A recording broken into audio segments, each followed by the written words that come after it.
Hi, everyone, and welcome to the very first episode of Behind the Score. It's not super original, so I'm not super attached to it. So if you've got a super awesome title you want me to rename and relabel this, by all means, send them my way. But that is practically what we will be doing. I'm going to take one song that I have written. Some have appeared in films or projects. Some of them just things that I have written.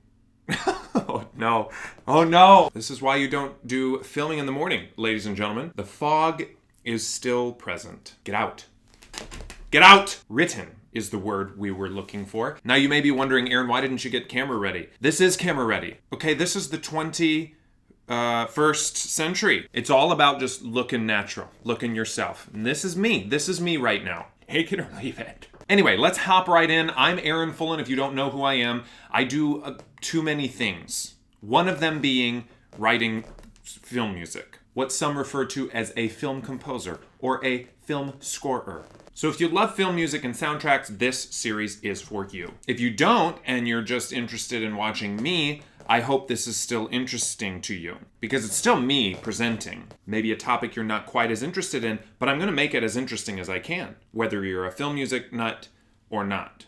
Or nut. I enjoyed that far too much. So let's dive right in. The very first piece we're going to look at is a piece that I wrote. It's a short piece, about a minute long, that I wrote very early on in my composing career. And it's called the Hardy Boys main theme. That's right. This is the theme I wrote for the arguably, the greatest mystery adventure series of all time. Frank and Joe Hardy, they lived in Bayport. Father Fenton Hardy, such a stud. Mother Laura Hardy, such a sweetheart.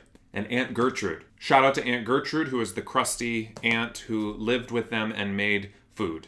If there's food in the scene, Aunt Gertrude's responsible. So I kind of have a personal affinity for Aunt Gertrude. Always have. So basically, I was obsessed with this series when I was growing up. I would go to the library every 2 weeks and get 2 to 3 to 4 if I was feeling particularly ambitious of the novels. I just literally read them straight through. We're talking right off the get-go with The Tower Treasure, House on a Cliff, Secret of the Old Mill, Case of the Missing Chums, starting with book 1 all the way through, I think it was like 58 in the original series. Nom, nom, nom, nom, nom. I couldn't get enough. Every chapter ended with a cliffhanger, which when you're like a 10, 11, 12-year-old boy, you need that to keep you tracking, keep you going. I always tried to solve the mysteries, obviously, before the end of the story. I don't know if I ever did, per se, but A for effort, right? And this is no exaggeration. I have been a perceptive person ever since. Multiple people, including my own father, think I would have been a very good private investigator. So I guess you could say I owe a lot to Franklin W. Dixon and the Hardy Boys series. But enough about that. Aaron, the music, please tell us about this original theme that you wrote. To this day, it remains one of my favorites. And I wrote it probably in 2013. 13 or 14? And that's right around when an entrepreneur that I had worked for at the time funded my very first studio that was down in the basement of our apartment complex, that we would go down through the garage, down in the basement, and I would spend hours practicing composing. My wife would come down, this was before we had kids, ancient history. She would lay down a blanket on the floor in the room and read, while I sat there with headphones on and wrote music and practiced, because you can't get anywhere in life, anywhere worth going, without practicing, without hard work. You should hear some of my very early work.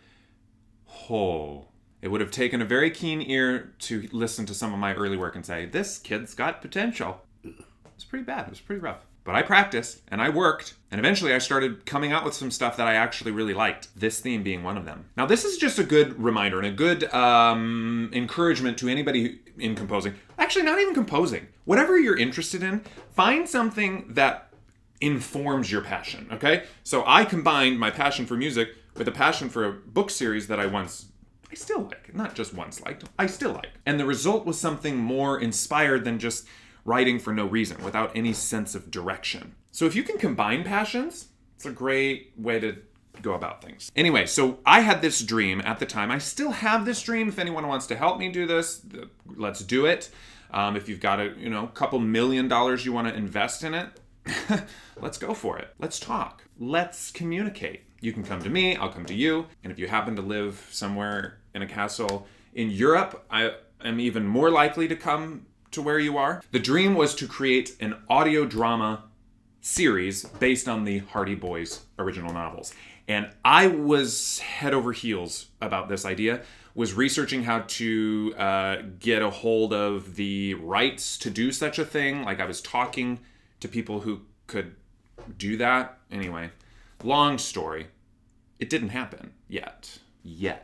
But as I was going through this process and working with a couple other people, I wanted to get started right away writing a main theme, like a 60-second main theme that encompassed everything I felt about the Hardy Boys. And I did it. And you're about to hear the results. Couple things to listen for. Right off the get-go, it opens with that classic chord that says mystery. Very reminiscent of like 60s crime thrillers. Then boom, we dive right into this super fun, low octave piano motif with a very clear, defined beat. Everything kind of has a clock-like boom, boom, boom, boom.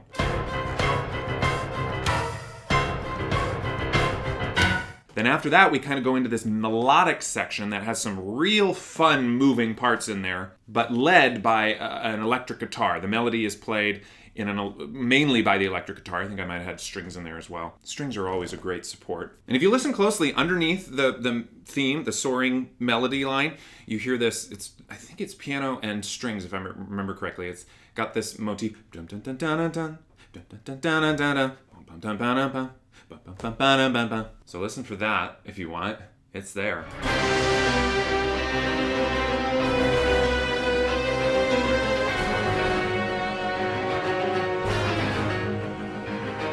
And I'm doing it from memory, so it could be a little off. That's okay. That's okay, Aaron. You can be a little off. You've always been a little off.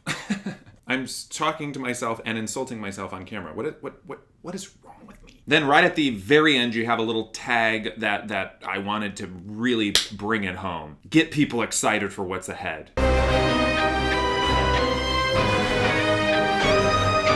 But then everything drops out and you hear that opening chord again. Bling. Ties it all together. We are in for a mystery, my friends. And then of course it ends with a shebang, because every good song ends with a shebang. So now that you have the little bits and pieces of it, I'm going to play the entire piece for you here at the end. So without further ado, I hope you enjoy this main theme I wrote for the Hardy Boys. Hopefully someday it will be used in an actual production of some sort. And again, if you want to help make that happen, let's talk, okay? We'll talk after class.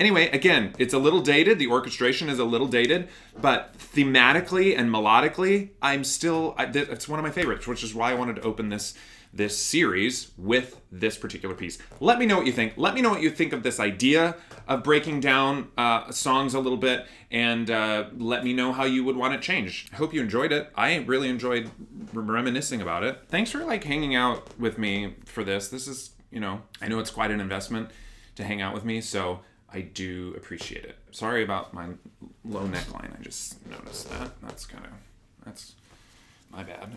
All right, until next episode of Behind the Score,